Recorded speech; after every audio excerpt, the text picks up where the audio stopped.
Wherever you sit, stand, whatever you touch, there is memory and transaction happening all the time. It must be a conscious process.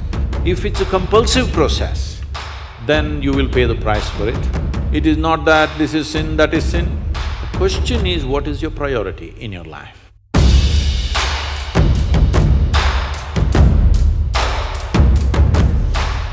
Sadhguru, how can a person stay committed to someone in a relationship? Is it natural to love someone and yet be sexually attracted to others? What should be the proper course of action that should follow, or how does one handle this? See, there is a psychological integrity, there is emotional integrity, but there is a biological integrity also. Integrity does not mean morality. Integrity means you create a situation where it works best for you. So when we say integrity, suppose I say, there is a certain integrity to my body, this means it's strong and resistant to a whole lot of things, isn't it? It doesn't mean I'm morally stuck in something. So I'm talking about… I want you to understand the word integrity in that context. We're talking about integrity in terms of strength of this life. So if that is the thing, is it true? Do you remember how your great-great-great-great-great-grandmother 10 generations ago looked like? Do you remember? No. But her nose is sitting on your face. Yes or no? Body remembers, isn't it? Body remembers your forefathers 1,000,000 years ago. Yes or no? So what you're calling as my body is a heap of memory, isn't it so? It is. Memory or no? See, now from Nepal you came to Shillong, you eat a lot of this Meghalaya food, your features won't change because your body remembers what is your genetics, no matter what. Or you start eating, let's say, cow's food or dog's food, your body will not get confused and become a dog or a cow because there is evolutionary memory in this. Do what you want, it never gets confused, isn't it? You start thinking I'm a dog and start barking like one, still the body won't change. Yes or no? Mentally you can, but body has such a deep-rooted memory. So this entire body, what you have, is essentially a certain integrity of memory. If that loses that memory integrity, then you will see it will become vulnerable to so many things. Now, the nature of the body is such that anything that you touch with a certain level of involvement will naturally absorb that memory. Not mentally, physically it'll absorb that memory. Traditionally in this culture, we call this Runanubandhy. You heard of such a word? Runanubandhy. What this means is physical memory that you gather. Why people… you will see this with people, let's say in their home, they will go and sit in one place. This will usually the older people you will see, they want to go and sit in the same place. They won't sit in another place. Have you noticed this? Even your dog, he comes, if he wants to sit here, he'll smell this, he'll smell that, he'll smell that, he'll smell that. And after much searching, he will settle down in that particular place. Next time you chase him somewhere, he comes, he goes and sits in the same place. Because there is memory. Today there is forensic equipment where you're sitting here right now, you went away. After 2, 3, 8 hours, if they come, not with a dog can easily do it. But with forensic equipment, we come here and just check this chair and we know it was you who was sitting here, not somebody else. So there is memory.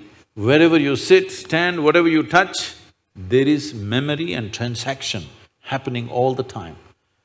Well, you come from Nepal, in India also it's very much there, in south is very strongly there, north maybe it's become weakened. People never give salt to another person. Do you know this? Here also? If somebody gives you salt, you say, please keep it there. Because there are certain materials which transmit memory much better than others. Salt, sesame seeds, lemons, like this if you give traditional people, they'll say, keep it there, I will take it.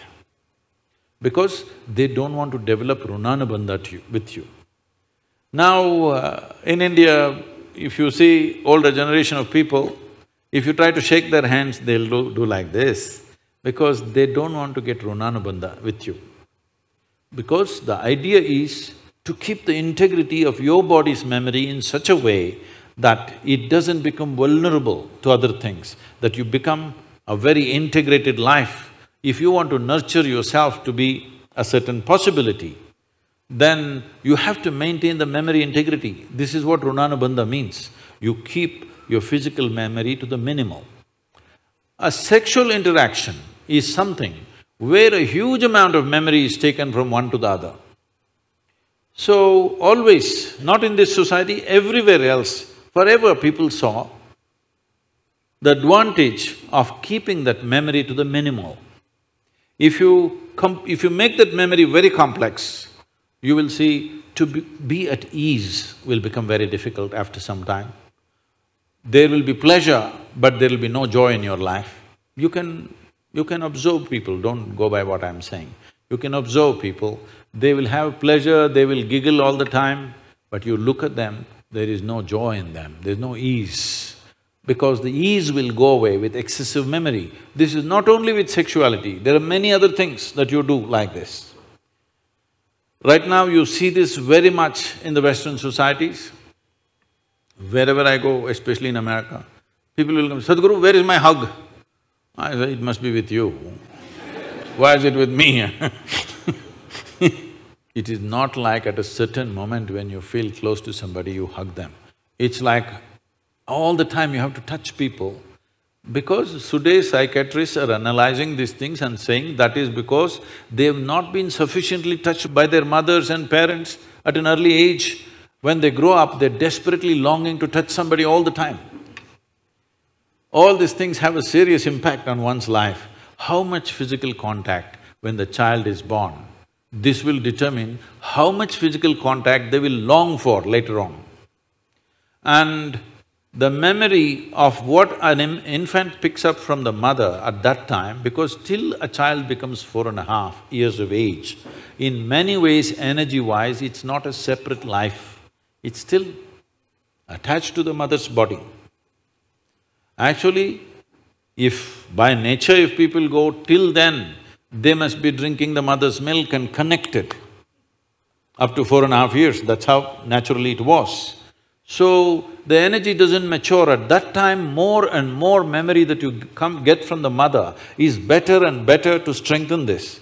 But once the child begins to move out and becomes an individual, life is organizing itself. People come to me and say, Sadhguru, can you bless my daughter, can you bless my son? First thing I ask is, how old?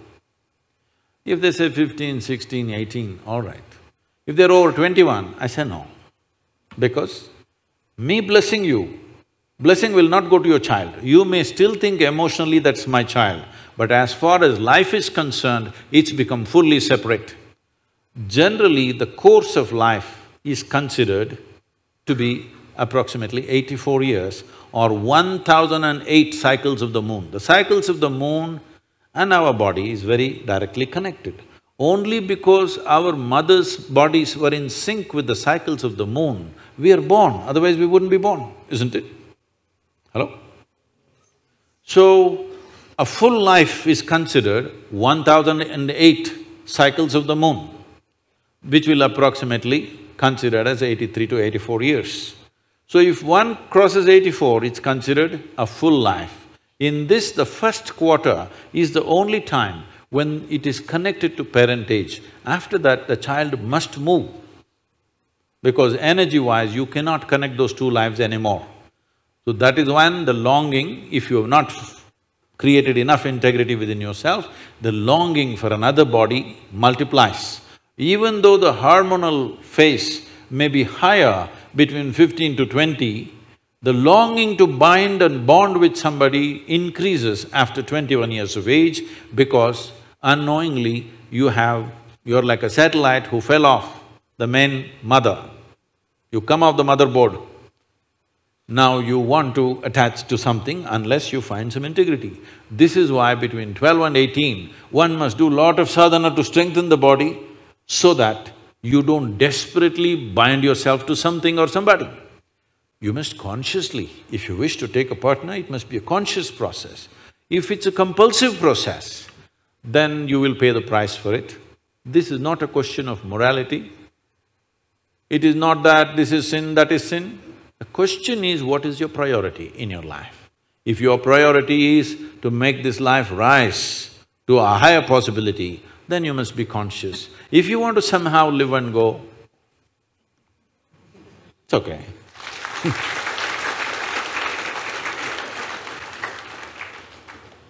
Thank you, Sadhguru. I'm sorry if I discouraged You just answered my question, Sadhguru. Thank you so much for that.